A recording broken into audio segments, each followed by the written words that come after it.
Hello बच्चों, let's read the question. The question says select the incorrect statement. Option A, potassium dichromate are orange coloured crystals. Option B, sodium and potassium dichromates are strong oxidising agents. Option C, sodium dichromate is less soluble than potassium dichromate. And option D, potassium dichromate is used as primary standard in volumetric analysis. Question को solve करने से पहले check कर लेते हैं इस question का की कॉन्सेप्ट. तो इस क्वेश्चन के लिए हमारे पास में जो की कॉन्सेप्ट रहेगा that will be your properties of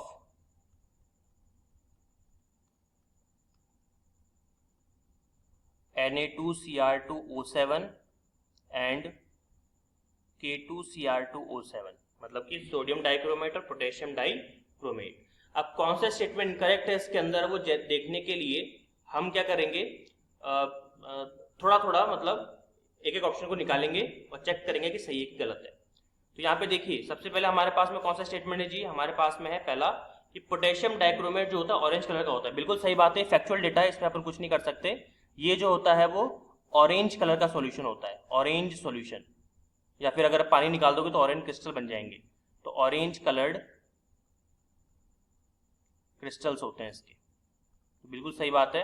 एक पोटेशियम परमैंगनेट आता है जिसका कलर कैसा होता है, वायलेट होता है. तो ये कलर आपको याद होने चाहिए, ठीक है. और अगर हम यहाँ पे बात करें और यहाँ पे अगर हम बात करें Na2CO3 की, तो देखिए Na2CO3 जो होता है उसका कलर भी कैसा होता है, रेड ऑरेंज ही होता है. रेड ऑरेंज इसके क्रिस्टल्स होते हैं, ठीक है. तो ये सारी चीजें जो आपको मालूम होनी चाहिए. अब स्पेलिंग मिस्टेक हो रही है, इसको मैं थोड़ा सही कर देता हूँ दोनों की तरफ. क्रिस्टल्स इस तरह से, राइट. तो पहला स्टेटमेंट तो करेक्ट है और जो करेक्ट है वही गलत है, क्योंकि हमको क्या ढूंढना है, इनकरेक्ट. जो गलत होगा वो सही हो जाएगा. बी बोल रहा है sodium and potassium dichromate are strong oxidising agent. इसमें भी कोई दिक्कत वाली बात नहीं, भी सही स्टेटमेंट है. मैं आपको प्रूफ करता हूं कैसे. सपोज कीजिए आप कि आपके पास में क्या है, आपके पास में टोलुइन है. This is your toluene. अगर आपने टोलुइन के अंदर टोलुइन की रिएक्शन अगर आपने करवाई किसके साथ में, K2Cr2O7 के साथ में, ठीक है. तो अगर आपने K2Cr2O7 लिया तो ये K2Cr2O7 अपनी स्ट्रॉन्ग ऑक्सीडाइजिंग नेचर की वजह से टोलुइन को किस में कन्वर्ट कर देगा, ये इसको कन्वर्ट कर देगा बेंजोइक एसिड में, बेंजोइक एसिड के अंदर.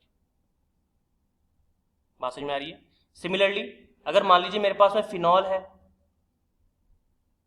और फिनॉल के अंदर आपने डाल दिया है Na2Cr2O7 और थोड़ा सा आप मीडियम कर दो एसिडिक, तो ये Na2Cr2O7 ये जो हमारे पास में फिनॉल दिख रहा है इसको कन्वर्ट कर देगा किसके अंदर,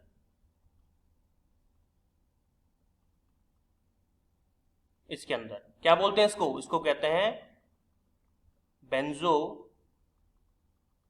क्विनॉल. तो दोनों ही देखो कितने स्ट्रॉन्ग ऑक्सीडाइजिंग एजेंट है, ठीक है. तो ये बात बिल्कुल सही है, इसमें कोई दिक्कत वाली बात नहीं है. चलो बी भी सही है, गलत हो गया ये. सी बोल रहा है कि sodium dichromate is less soluble than potassium dichromate. ये गलत स्टेटमेंट है, ठीक है. ये गलत स्टेटमेंट क्यों है मैं आपको बताता हूं, ये आपका सही आंसर हो जाएगा. इसके पीछे का रीजन ये है कि अगर मैं यहाँ पे बात करूं सोडियम डाइक्रोमेट की और पोटेशियम डाइक्रोमेट की, तो आपको पता है कि सोडियम डाइक्रोमेट जो है वो क्या बनाता है, वो बनाता है Na+, 2Na+ और साथ में Cr2O7 2- बनाता है. और पोटेशियम डाइक्रोमेट की बात करें तो ये क्या बनाएगा, 2K+ और Cr2O7 2-. तो ये दोनों तो खैर सेम ही है, एनायन तो सेम ही बन रहा है दोनों के अंदर. कैटायन डिफरेंट है, और कैटायन डिफरेंट है तो प्रॉपर्टीज भी डिफरेंट है. कैसे, आपको पता है कि सोडियम और पोटेशियम दोनों ही एस ब्लॉक के ग्रुप 1 में आते हैं, ठीक है. और सोडियम जो है वो क्या आता है, सोडियम जो है वो पोटेशियम के ऊपर आता है, ठीक है, पोटेशियम के ऊपर आता है.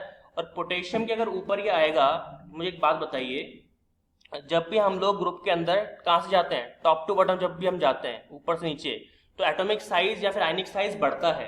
तो वी कैन से दैट कि पोटेशियम K+ का जो साइज होगा वो बड़ा होगा, इसका साइज लार्ज होगा, इसका साइज क्या होगा, स्मॉल होगा पोटेशियम के कंपैरिजन में. और अगर इसका साइज छोटा है तो साइज छोटा होने का मतलब क्या होता है, इसकी हाइड्रेशन एंथैल्पी हायर होगी। ठीक है, इसकी जो हाइड्रेशन एंथैल्पी है, इसको ढंग से लिख देता हूं।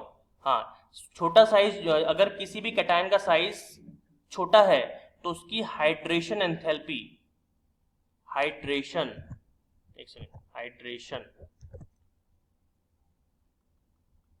इसकी एक सेकंड, क्या हो रहा है, मिट ही नहीं रहा ये।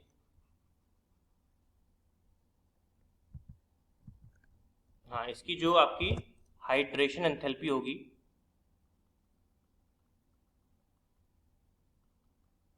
वो कैसी होगी, वो हाई होगी।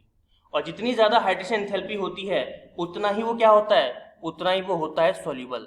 मतलब ही कैसा होगा, इसकी सॉल्युबिलिटी भी ज्यादा होगी। ठीक है, अगर जिसको हाइड्रेशन एंथैल्पी के बारे में नहीं पता, मैं आपको बता दूं कि आपके पास अगर मान लीजिए 1 मोल आयंस हैं और 1 मोल आयंस को अगर आप वाटर में डिसॉल्व करना चाहते हो तो वाटर में डिसॉल्व करते टाइम जितनी एनर्जी वो लिबरेट करेगा that is called hydration enthalpy. ठीक है, और जितना छोटा कैटायन होगा उतनी ही उसकी हाइड्रेशन एंथैल्पी ज्यादा होगी, इसलिए ज्यादा एंथैल्पी की वजह से वो वाटर में आराम से सॉल्युबल हो जाएगा। इसलिए ये स्टेटमेंट उन्होंने उल्टा कर दिया है। एक्चुअल में ज्यादा सॉल्युबल कौन होता है, sodium dicarbonate, not potassium dicarbonate. ठीक है, डी की बात करें तो potassium dicarbonate is used as primary standard in volumetric analysis. देखिए सिंपल सी बात है, जब भी हम बात करते हैं वॉल्यूमेट्रिक एनालिसिस की, इसका मतलब होता है टाइट्रेशन। आप सब लोगों ने टाइट्रेशन पढ़ा होगा। टाइट्रेशन का मतलब ये होता है कि एसिड बेस से जो अपन टेस्ट करते हैं, तो पिंक कलर आता है, आप जानते ही हो। एक छोटा सा नीचे बीकर होता है जिसके अंदर हम लोग क्या लेते हैं, जिसके अंदर हम लोग ले लेते हैं एक मान लीजिए एसिड ले लिया हमने, वीक एसिड, और एक ब्यूरेट सा होता है, इस तरह से कांच की नलकी सी होती है ना, लैब में देखोगे आप, इस तरह से नलकी सी होती है, इसमें से टपकता रहता है बूंद, ड्रॉप। यहाँ पे एक स्टॉपर सा होता है इस तरह से। ठीक है, और यहाँ पे यहाँ पे क्या भरा होता है, यहाँ पे भरा होता है बेस या फिर सॉल्यूशन। जैसे आपका K2Cr2O7 सॉल्यूशन या फिर बेस इस तरह से भरा होता है, और इस तरह से हम टाइट्रेशन करते हैं। और कलर यहाँ पे आता है पिंक कलर जो भी है, मतलब ऑरेंज कलर, इस तरह से कलर आता है, या कलर गायब होता है इस तरह से, है ना।